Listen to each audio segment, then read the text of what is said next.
Hello and welcome to my podcast, episode 2, as I talk about my journey with the 7 powers or the 7 demons of Mary Magdalene. And this week I am going to talk about the second power, which is the power of craving. But before I get into all that, I wanted to talk about the 7 powers or 7 demons and where they come from. So, the first time Mary Magdalene is mentioned by name in relation to the 7 demons is where Luke refers to Mary Magdalene as someone who Jesus cured of evil spirits and ailments, and out of whom went 7 devils. And this is where the picture is starting to be painted of Mary Magdalene as a prostitute. But if we look at the book of Mary, which wasn't included in the regular Bible because she was a woman, and at that time they weren't seen as someone who knew what they were talking about. But if we go back and look at her writings, we begin to look at what these 7 demons and powers actually were.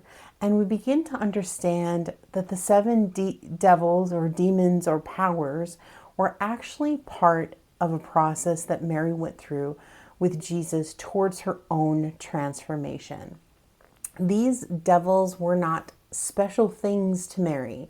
These are things that we all have and deal with as part of our human experience here on earth. We can even relate them to the 7 deadly sins.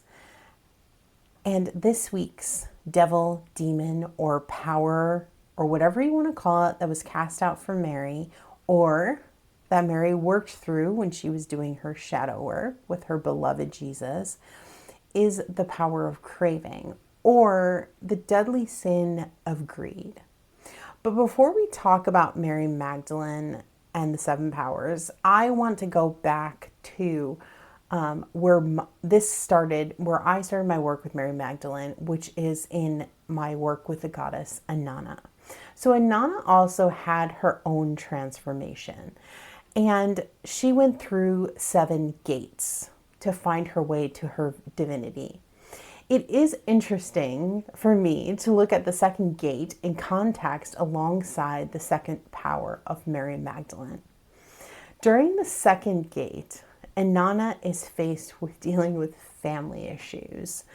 And she meets with her grandfather Enki, who's the god of wisdom, but not so wise. He knows how to control his alcohol consumption because he gets really drunk and gives Inanna all of his gifts and powers.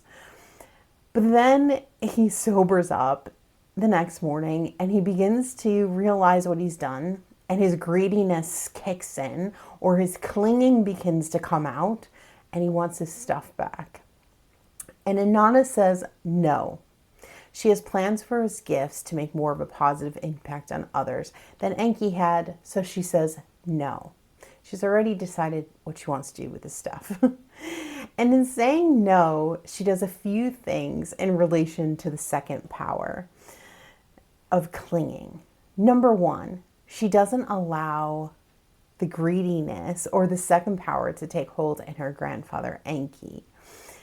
And she herself doesn't cling to the role that she has had in the past as the obedient grandchild.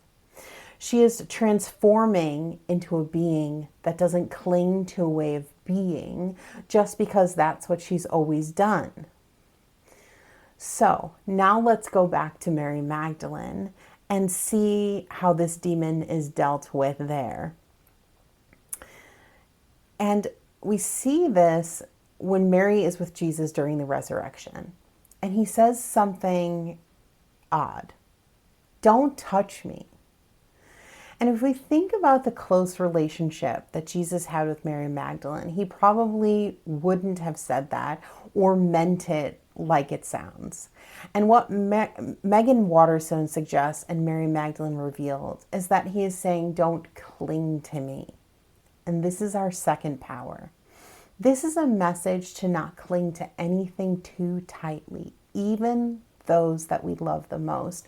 Like Inanna loved her grandfather, like Mary Magdalene loved Jesus.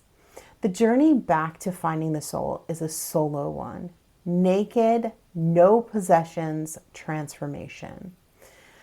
While having things and people in our lives is vitally important, we have to ensure that they aren't holding us back, that they represent the soul's desire and not the ego's greed or lack of trust or self-doubt in ourselves, and we become too reliant on others for things we should be feeling or doing for ourselves.